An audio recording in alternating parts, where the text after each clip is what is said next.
This is the Oklahoma Talking Company. Welcome to Activate Your Strengths with Rhonda Boyle. StrengthsFinder 2.0 is an analytical assessment created by Gallup Corporation, and many people today are using it to change their lives, improve their relationships, and enhance their work experience. This is the podcast where we explore using your natural talents and gifts in your personal and professional development. And now, here's your host, Rhonda Boyle. Hey, everybody. You're listening to the Activate Your Strengths show, and I am your host, Rhonda Boyle. I am super excited to have you with us today as we talk about the movement that has taken Oklahoma City by storm, and that is StrengthsFinder. This is our debut show. I am super excited, but before we get started, I'd like to say hello to Mr. Jason Baffrey, who is in our master control room here at the Oklahoma Talking Company. How are you doing, Jason? I'm doing great. Good. I'm excited about this, Rhonda. Me too. Are we ready to rock this thing? We are ready to rock. Awesome. All right. I am super excited to have as my first guest Miss Andrea Choate. She has been a long-time strengths advocate and has been very successful in taking the results of her own talent test to new levels. Welcome to the show, Andrea. Thanks for having me, Rhonda. Yeah, this is kind of fun, isn't it? Right? We're in the fun. studio. I know. So let's get started here by talking about your top 5 talent themes. Give us a rundown of your top 5. My top 5 are focus, strategic, competition, activator, and communication. Wow. And just to update our audience, the Gallup StrengthsFinder assessment identifies 34 unique talents that we all have. The question is, in what order of dominance? So this means that Andrea is dominant in strategic, tell me again. Focus, competition, activator, and communication. Awesome. So here's the first question I want to ask you. When you discovered how StrengthsFinder, about StrengthsFinder and what your top talents were, what were your first aha moments? My first aha moment was definitely my competition, because in everyday life, my entire household competes. So the story that we like to tell a lot is my husband and I, we race for everything. We race at on cue to get out of the car and see who gets their cup filled first. And there's not ever really, you don't tell each other you're racing. You just kind of it's eye contact, and it's like, okay, I'm going to beat you to the register. And our kids do it. We're the parents at the baseball field that are, hanging on the fence. We're the people in the office that if someone says they've just sold 10 houses, we know we have to sell 12. And it's never really spoken in our house. It's just how we live. We're just competitors. We compete for the best grilled chicken, the most sold houses, who can run the longest. Everything in our house is a race. So that was one of my aha moments, that this is just who I am, that I have been a competitor my whole life. I compete with my brothers. I compete with my siblings. We're just competitors. Right, right. So StrengthsFinder really gave you a word that you could claim, so to speak, and not feel odd about it, right? Wouldn't you say? Definitely. It gave me a very accurate vocabulary of how I could quickly explain who I was to someone else, and how I could also identify with other people when they were speaking to me about who they were, because they tell you very quickly who they are. Well, now, what are some of the things you were told as a kid when you were competitive? Did you get in trouble as a kid for competing a lot? I will tell you that I didn't get in trouble so much as a kid for competing a lot, because it was so encouraged. What I got in trouble for, not so much in trouble, but I was raised in a family where we were in a church environment a lot, and I talked to everyone. Andrea, do you always have to talk? Andrea, do you always have to ask questions? Andrea, do you? And so I would say that I more was disciplined for my focus. Andrea, can you stop doing that right now? No, because once I get on something, that's where I'm at. Right. And so, and talk. I would talk to anyone. I was the kid who would go from pew to pew to pew to pew, talking to everyone. And then we would go to Sunday lunch, and there was a little steakhouse in town where everybody went. And then I would go from table to table to table to table. And I would stop, and I have to know how everything works. So, my dad would be walking me through somewhere, and the guy for the vending machines would be loading up the Cokes, and I would have to stop, and I needed to know how it worked. So if I put my money into this, where does the money go, and how does and my dad would be like, for the love of all that's holy, can we not stop at everything and ask him how? So no. But you had to, and so that would have been your strategic and your communication working and your focus. You just hone in on something and you don't let it go until you're done or you feel satisfied, right? Definitely. So, yeah, I think that we grow up feeling kind of odd or like, we're different, and we realize when we take this test that we are different, but it's okay that we're different, wouldn't you say? Mm-hmm. Yeah.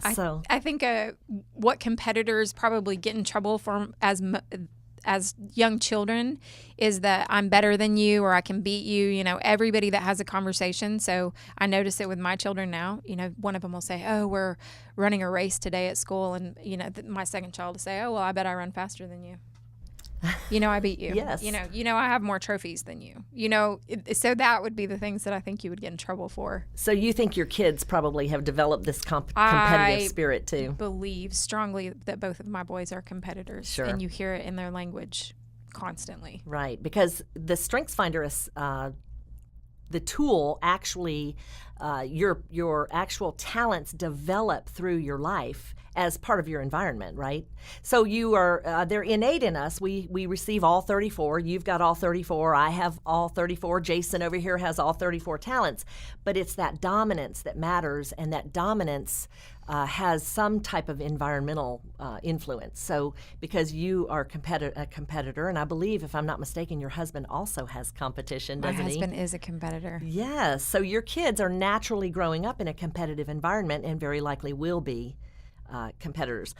I do not have competition high. It's pretty low for me. I think like around number 26 out of 34. So I don't care who wins. I just want to have a good time. That's the difference. So let me ask you, do you have a favorite? I know we've talked a lot about competition, but do you have a favorite talent? I think my favorite talent is focus. Because once I get on something, we've been actively doing what we do now for about 4.5 years, and I don't know how many times I've sat down at a table with someone and told them, what we're doing and how we're developing it, and they want to see results tomorrow. They want to know why it's not happening in 30 days. And so my focus allows me to say, you know what, things don't happen in 30 days. It might take 10 years to build what we're building. And so my head's just always down building it. It allows me not to get distracted or discouraged by other people because this is my plan. So I share it and I invite people along the way, and some people stay and some people don't, and we just right there, we just keep going on our goal. So now that focus talent that you have really means that you're very goal oriented. In fact, you must have clear, concise goals. What's happened to you in your life when you have not had goals?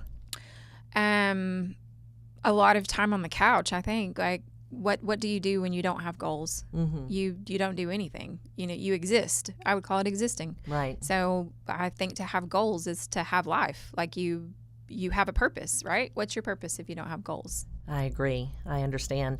So let me ask you, do you combine, I know that we every day, we break apart the talents so that we can learn them, but the reality is that we never use them in isolation, or very rarely.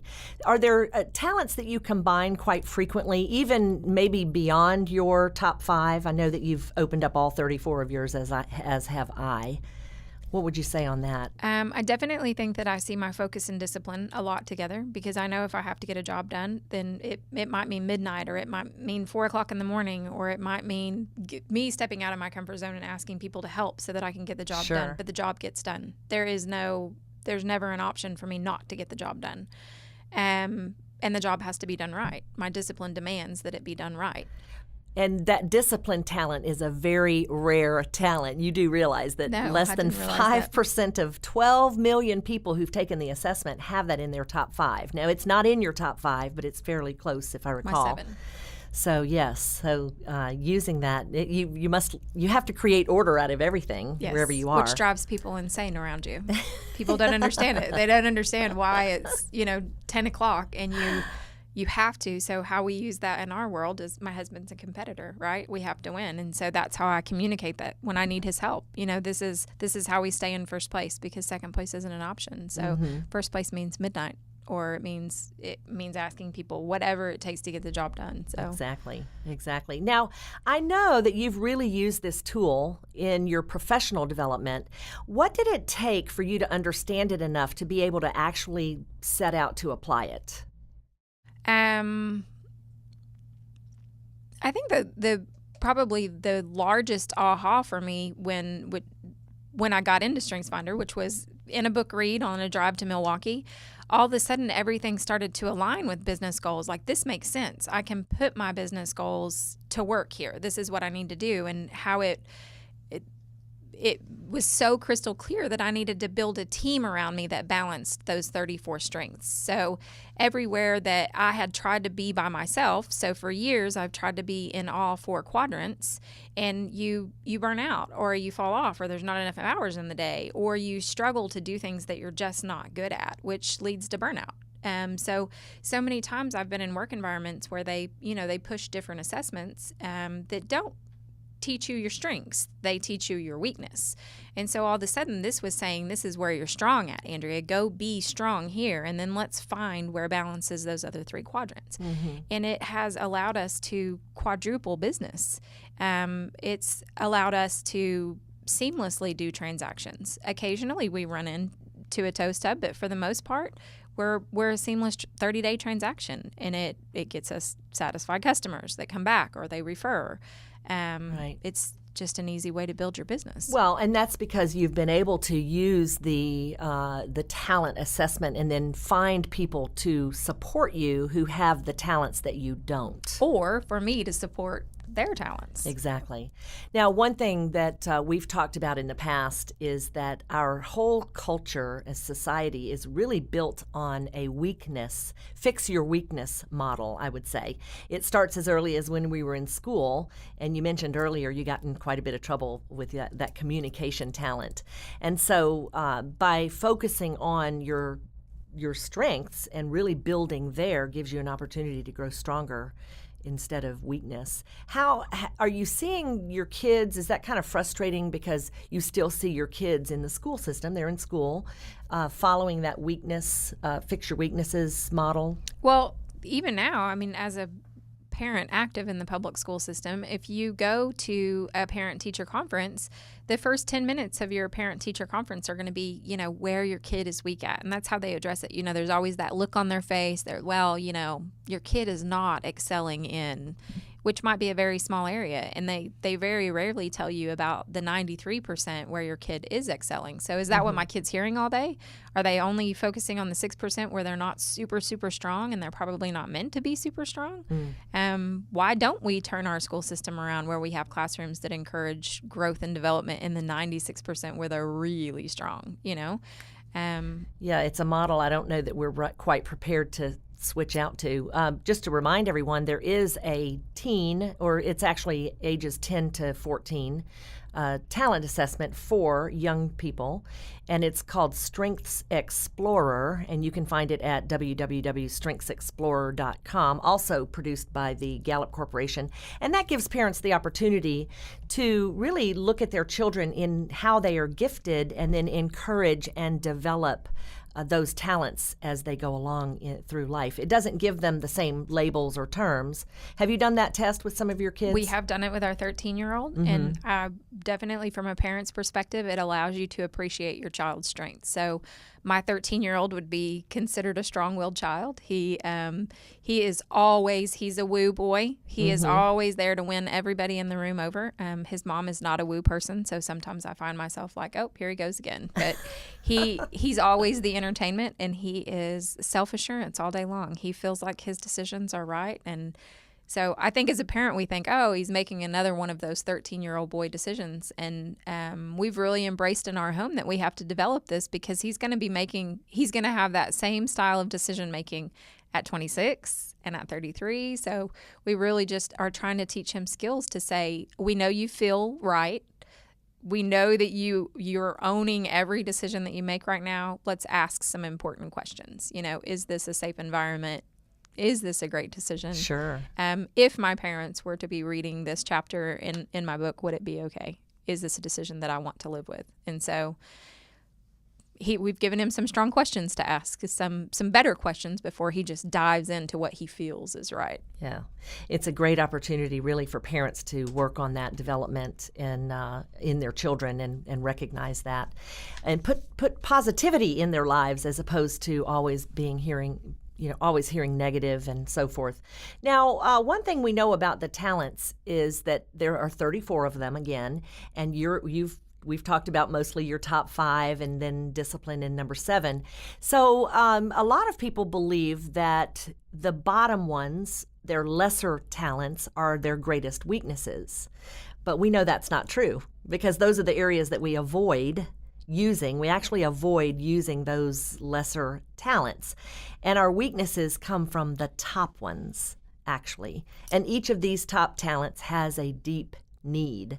And if it's not met, you get triggered, and now you're in a weakness. So how has that changed your understanding, really, of the way you function in the world? Obviously, I spend so much time on it that I would, if you're with me daily, I would tell you that I have focused so far down into my strengths that I would tell you that I've even developed, my 30 through 34. I can see it developed now. Mm-hmm. But my 34 never triggers me into the basement, ever. My competition triggers me into the basement. So if I'm sitting at a desk in a real estate office and there are 5 agents beside me and all 5 of them have produced more than I have produced, instinctively I want to jump into what they're doing too. So if they're doing zip code to zip code real estate, I think, oh, that's where I need to be, because I should be selling more than they're selling. And mm-hmm. It derails me, and then I get off of my path. So I have to become very aware that that's not my race to run. My 34 never triggers that in me. My number 3 triggers that in me. Mm-hmm. So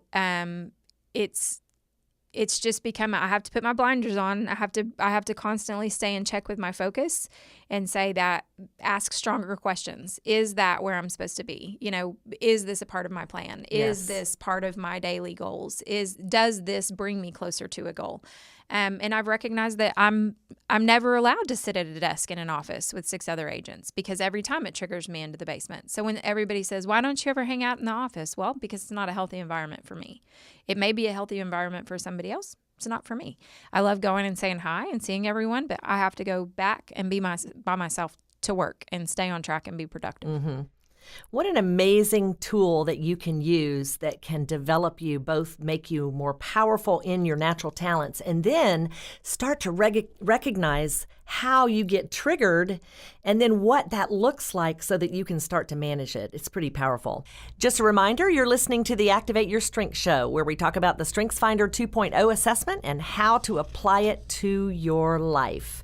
And back to Miss Andrea Choate. So let's talk about your activator. I have activator too, and I can tell you that gets me into a little bit of trouble because we leap before we look, don't we? I think if activator had a hashtag and you're a married woman, it's my husband is a saint, because I'm forever into something. I'm like, if we're watching something or we go somewhere and I see it, I'm like, oh my gosh, we should do that. And he's like, yes, honey, we should. And I'm like, my no, husband today, would agree. Today, yes. So he's forever. He's learned to ask me powerful questions. Is this an important part of your plan? And he calls it the splat. You're about to splat. You're about to jump and splat. Yes. And so my husband has deliberative, and they are the risk managers of life, and I'm probably the riskiest thing he's ever been around because of my activator. We are always jumping in because we see opportunity, and we don't need to know the background. We just go for it. But it does I say we're make it a fire little starters. messy. We're not always the ones that stand around to fan the fire. We just get them started, and That's then we right. look for other people to come in and take them over, And which is, commonly described as they never finish anything. No, but we're excellent at starting it. So. Yes, that's true. We do start more things than we finish. Always. But we have to leave something for those restorative people to clean up. There you So go. that's my story, and I'm sticking to it. So let me ask you, we with StrengthsFinder, what we have the ability to do is create a common language so that we use certain words and they mean certain things. It really helps in identifying the talents of other people, doesn't it? So tell me, and I don't want to use the word profiling, but I'm going to, because normally that has a negative connotation. But in this case, it allows you to serve people if you understand something about who they are, and you can identify that through talent. So tell me what that looks like. I think it almost makes you the palm reader of your table if you're really into the study and you stay connected, because when somebody speaks to you, you learn body language, you learn, you're easily able to identify who somebody is by the words that come out of their mouth. Yes. And then when you the more you get into it, once you hear those words, you're able to very quickly identify their actions. So you know that if you're dealing with a deliberative across the table, and you make a couple of risky moves, they're already seeing what you might do here in just a minute to prevent the damage or the danger. They're usually going to cross their arms. Yes. Very quickly. Or they look over their glasses at you, or they always have a lot of eyebrow expression. We call those delibrows in our world. And competitors, how to speak to a competitor, because they might, often I hear, well, second place is the first loser. So immediately I think I'm dealing with a competitor. So to be first on that board is very important to them. So how can I put something around you that ensures that you're going to be winning in your position? Because if you're not winning as a competitor, you're losing, and nobody wants to be a loser. And you feel bad. Yeah, you do. It kind of sinks you down. So how do you thrive in that? And even if someone hasn't taken the assessment, if you can sit down with them for 10 minutes and listen to the words that come out of their mouth, they'll tell you. They will tell you what they are. As long as you understand this language, and it really is a language that takes time to learn. How long do you think it took you? I'm still learning. I don't think you ever learn completely. Definitely. Every day I learn. I hang out with my group. And so I can go to my people that are stronger where I'm not and say, hey, what does it look like, or what does it sound like when, this happens? Or, hey, tell me how you would handle this. I did this morning with the honey in the bathroom. I said, hey, that I stepped in a hole and I need to know how would you handle this? How would you fix it? And she just said, go directly to him and just deal with it, I think it makes you more aware, wouldn't you say, of how people operate. And then when you do trip up and fall into, we call it the outhouse, because you've been triggered and you fall into a weakness standpoint, then it helps you suspend judgment against yourself, and it allows you to look for answers instead of beating yourself up. Would that be something that resonates with you? Definitely, and others. So as many outhouse days as I have, my husband has that same amount of outhouse days, or my friends have that same amount of outhouse days. And it allows you to come to the table as who you are and love everyone around you. Yes. So where I felt, probably 3 years ago, I was very judgmental of people. Like I would be like, oh, well, why don't you want to sell more? Or why don't you want to work more hours? Or why can't you see with your strategic? Oh my gosh, well, I'm laying everything out for you. Why do you not understand? Now I get that there are just people that don't see it. It doesn't matter if I color it with Sharpie marker. They're just not going to see it. I have to say, come with me and let's do this for 30 days and it's going to click with you. But I understand now that no matter how many times I sit at the table and tell them, they don't see through the words that I see through. So no, it just allows me to love people. It allows me to say, oh, that was, bless her heart. Bless her heart. Look at her over there chatting it up. Her communication has gone awry. Or when I see often, my husband and I, we shop a lot for what we do, and he has a kind of a specific style of furniture that he picks out. I have a specific style of furniture that I pick out, and we have a budget. So sometimes this runs into a problem, right? Because I want what I want and he wants what he wants. And often in the showrooms we will see other people that are shopping together. So they may be buyers or husband and wife. Yes. And the wife will just be like screaming at the husband. And I'm like, see, honey, that is what communication in the outhouse looks like. She doesn't feel heard. Yes. And so she is screaming at him. Or we see one that's not speaking at all, right? She's complete cold shoulder. She hasn't gotten what she wants. And so she's like, completely shuts down. No talking. And so this is how we roll through our day. I'm like, look, there's another communication in the outhouse over there. Whoever it is, the other partner doesn't realize how important it was for them to be heard. So. Yeah, and you bring up the good point about the talents, is that each one does have that deep, profound need, and all of us are just running around trying to get our needs met. And we also are all looking out of our own eyeballs. There's no way to get around looking out of your own eyeballs. So the needs and the triggers for you are going to be different than the needs and triggers of me or of your husband or of anyone else that you come in contact with. So being able to readily identify what a person needs, having this language, this common language, makes it a little bit easier, doesn't it? I can't see how it could make it any easier. I don't see how it, and there's days that I just have to say, I'm not 100%. I tell you all that. I tell my husband that. Hey, I'm just going to let you know I'm having a moment. I am going to talk myself through being triggered. I'm going to need 45 minutes. So. Well, and I think it's because you've really delved into this, and you've done workshops, and you've done, a lot of the work that we offer at our company, but you've done a lot to understand that.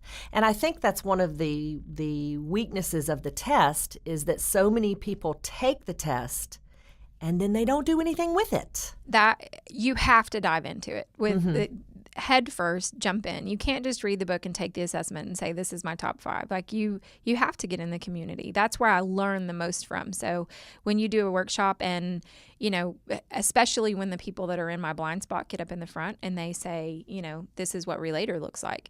I'm surrounded by relators because it is such a common theme. And relators, my 33, so I struggle with it, and I struggle to understand. And I won't say struggle anymore. I feel like I don't feel it, but I feel like I understand it now. I totally agree with you, Andrea, and it's a shame that so many people take the test and then don't do anything with it, because it is so powerful. So before we close here, I just wanted to give you an opportunity to tell people where they can find you. I know that there'll be some people who want to look Andrea Choate up. So tell us where we can find you. I would love for anybody to look us up. I am Andrea Choate. I am an agent now with Berkshire Hathaway Home Services, and we also run a division of Living in the 405. You can visit us at livinginthe405.com, on Twitter at livinginthe405, or Facebook at Andrea Laura Choate. Awesome. Thank you so much for sharing. And if you would like to take the StrengthsFinder assessment, again, you can go to www.gallupstrengthscenter.com for $9.99 to get started. And if you would like to find me at Activate Your Strengths, we are activateyourstrengths.com. We offer free workshops multiple times in the Oklahoma City area a month. And we also have a monthly meetup the second Monday of every month, and we'd love to see you there. It's a fun social event. And so we would like to help you get more out of your assessment, and we invite you to join us. And so that's it for our first episode of the Activate Your Strengths show with Rhonda Boyle, and we thank you for joining us, and we'll see you next time. Thanks. Bye-bye. Activate Your Strengths with Rhonda Boyle is a presentation of Oklahoma Talking Company. Learn more and listen to other great programs at oklahomatalking.co.